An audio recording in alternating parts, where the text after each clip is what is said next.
going on, guys? Today in Coach's Corner, we're gonna cover a warm-up template. So we could say a dynamic warm-up template.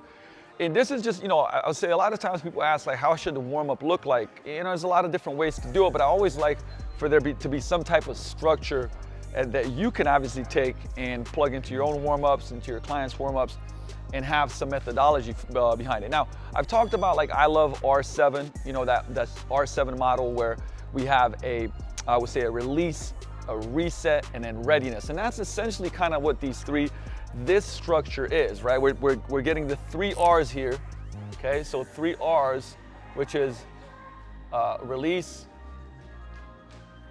reset, and readiness.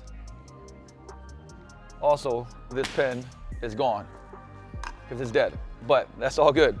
So with that said, right, we're gonna go, now, the other thing too is that you wanna think about is, not making the warm-ups too long, but also not making them too short, right?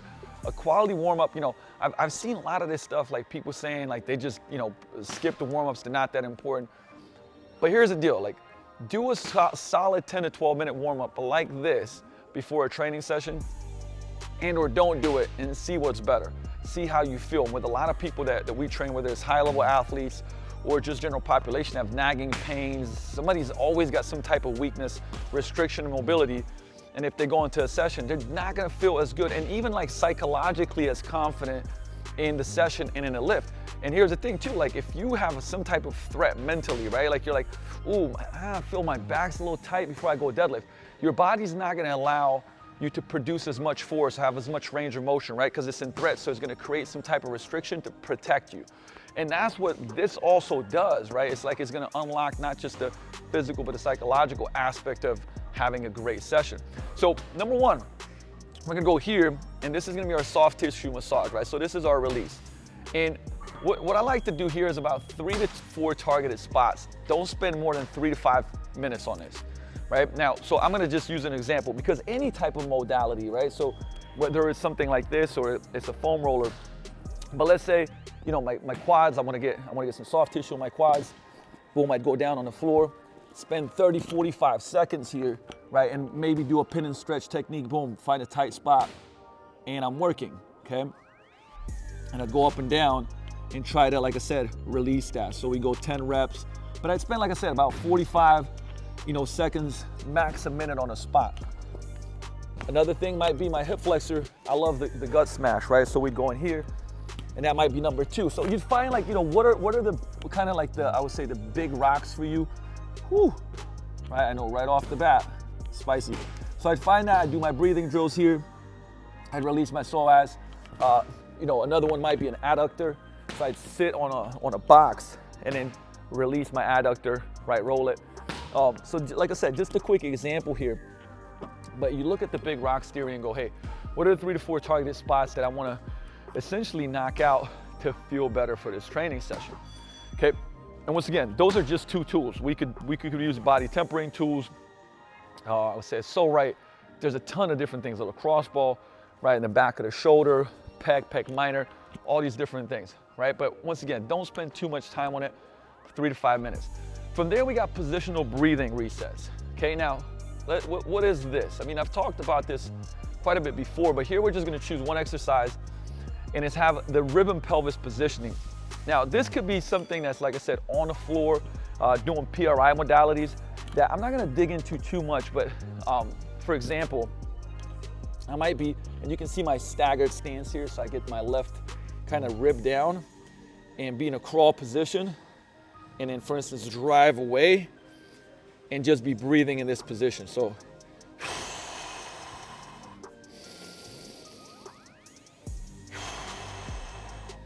right, we could be laying on the ground with a KB. Like I said, I'm gonna kind of finagle this because it'll usually look different, but imagine that this was a higher box. I'm up here. I would let this fall. And then from here,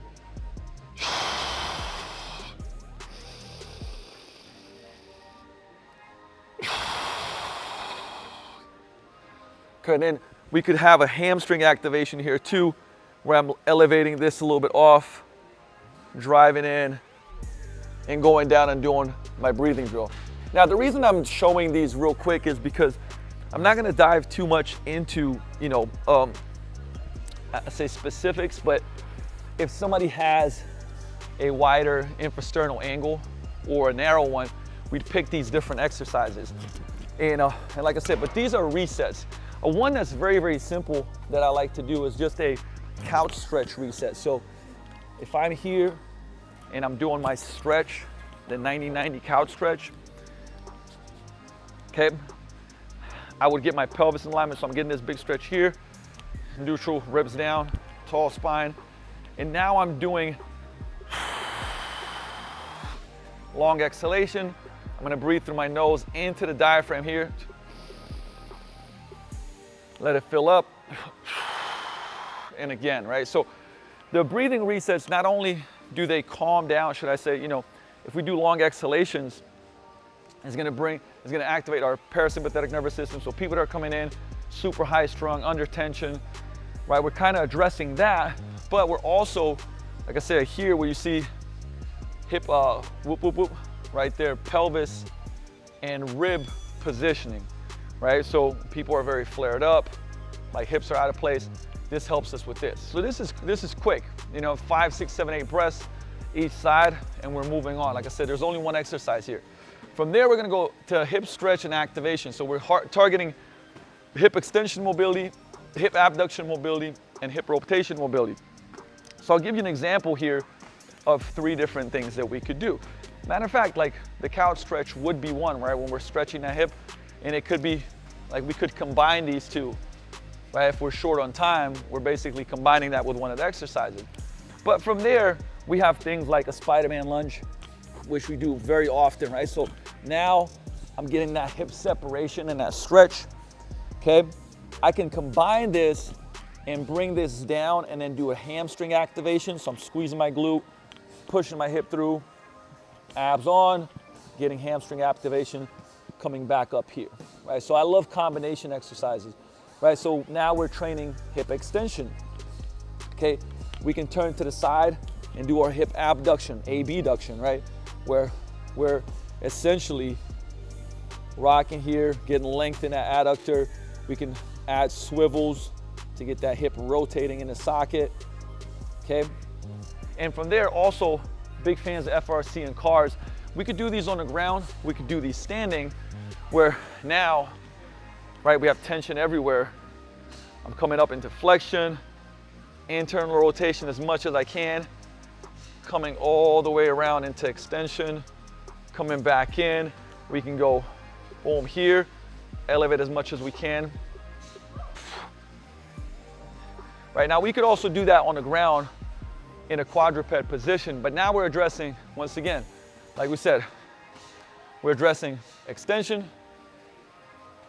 adduction here, and hip rotation. Now there's a lot of different exercises that we could do this with, right? It doesn't have to be those 3, but that's an example. And because we're flowing through it, and some of the stuff that I showed you guys, I love the combinations and flows, but a lot of the times just so also that we can get what we want out of it and also cut down on the time, right? Because I'm looking at this should be probably around 10 minutes, 12 minutes, sometimes 8 depending. Somebody's a little bit more beat up, it might be a little bit longer. From there, we got T-spine mobilization and activation, okay? So targeting the thoracic spine mobility and extension, rotation, and also scap stability. So I love, like I said, I would say the mobility for thoracic spine, like standing, where we work our scapular movement. So this is, once again, FRC cars for our scaps. I've shown you full-blown videos with this, with Kelsey. Also, not only doing shoulder cars, okay, which would be part of that, and then thoracic rotation. Now, for thoracic rotation and activation, I love things like, I would actually have a stick mobility doing this, but sitting down, squeezing, I say a foam roller, so we can not control, so our low back is locked in and we're not compensating. Having I would say PVC pipe or a stick mobility behind our back, and then I'm going to exhale and rotate. I'm gonna get to a certain position, can't go any further. I'm gonna take another breath in, exhale some more, exhale some more. And I'm actually trying to drive into a certain direction and get that, I would say, activation as well. And then we'd go to the other side, right? So this way, abs are on, and we're really just getting that motion through that upper back. There's a ton of great drills that we can integrate, like what we were doing our Spider-Man lunge here, right? We can also integrate that thoracic rotation here, okay? Which is phenomenal. We can also go here into downward dog position, open up hamstrings, and from there, push the ground and also get our rotation here. So there's many, many ways and combinations that we can do that with. And like I said, and knock out multiple birds with one stone, right? Because now we're getting extension, rotation, we're getting scapular stability as well. Anytime we're on the ground, pushing the ground away in crawl positions in that downward dog. From there, we got ankle mobilization. This is a really, really important one. And I'll move this out of the way just a little bit so you guys can see where you can have basics where we're just driving, like I said, that dorsiflexion, getting that knee as far past as we can. What's great is, again, we can combo these drills and go here and then go back into our hammy. So now I'm getting a hammy opener, ankle, hamstring, ankle, right? We can combine these things. Doing our pails and rails FRC drill up against the wall of the rig, where now I'm drilling that and I'm gonna push into the rig and try to pull away from the rig, right? So we're gonna create 10 seconds of tension each way, whoo, right? Opens up the calf, but it trains that ankle dorsiflexion that we need for squatting, for everything, okay? And imagine me going through these. I mean, I would be going back to back to back, right? So I'm actually getting the sweat going through these exercises. But here, once again, we're targeting that dorsiflexion. And there's plenty of drills that we can do that with, but just showing you guys some examples. A standing hip activation, this means everything from, let me put this to the side real quick. So if we banded our ankles, right, and braced, and we're doing lateral band walks, we're doing multi-directional, I say activation of the hip. Even, like I said here, we can even do something with body weight where we're standing and we're going tap, tap, tap, behind, right? This hip has to stabilize, okay? That would all fall into that. So single leg exercises. Actually, I love doing, even in our dynamic warm-ups with groups, where we're combining things like single leg hip flexion, and then from there, we're gonna go into an RDL, and from there we may do a hip airplane, which is obviously a challenging exercise, but what are we doing? We're controlling that hip. We got single foot stability there, right? We're hitting a lot of those things that help us with this. And then we go into combining movements, which can be a bunch of different things, right? So it's integrating hip flexion with hip extension. And it can be everything, things like, I would say, bird dogs, right? Where we can go here and go opposite, and then push, right? So I'm using exhalation, ribs down, coming back up, right? So that could be a ground drill. Priming and patterning. So single leg stance, hip hinges. This would be definitely what we would do is integrate whatever we might be doing in a session. So if it's a full body session, we're doing a deadlift, a single leg exercise, we just prime it. So single leg stance, hip hinge, and it could be something that where we go into a hip hinge and then single stance, right? We could even come back here and combo it where we're going, getting thoracic rotation here, right? And then going other side. So this is, like I said, the combination stuff is where you can knock out multiple birds with one stone, and it makes things move faster, which I like. Then we have patterning and priming, split stance, so we can do lunge things. Again, how could we combine things here? I could go down into a lunge, right? Get my, I would say, position down, and now get my thoracic rotation in, come back up, right? So that's how we could combine some of these things into that dynamic warm-up. And then priming and patterning the squat. So think actual mobility or patterning, squat to stand. Phenomenal drill for this, right? Where I'm going to pull myself down into that squat position.